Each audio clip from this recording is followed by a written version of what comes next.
May hapon ka natong tanan no for today's video. Sad lang gid ni para sa ako kay nag-flashback tanan ang mga nangagin akong trahedya 1 year ago.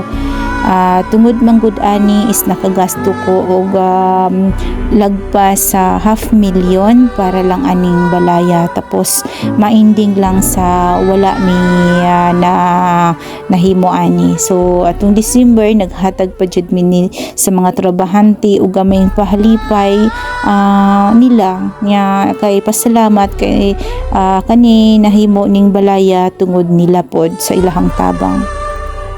So wala ora nila gibali ang amo ang mga sakripisyo at gibuhat no nga matamig alas 3 sa kadlawon, maghikay mi para makalakaw ug makabiyahe pud mig sayo, makaabot mig sayo didto sa gitrabahoan sa kuang balay para makahimo mig paniudto sa mga trabahante. So akong inahano, akong anak bisag gamay pa kayo, ako intawon pukawon pa sayo para intawon makalakaw mi nga matulog na lang siya sakyanan kay tungod kay grabe layo pud baya 2 hours and a half mang biyahe. So duoy ako ang anak ko gamay pa, ulan init ang gisagubang namo para lang yun nga mahuman ug makabalay mig tarong-tarong, pero walay nahimo, napunta lang yun sa wala. So mintaman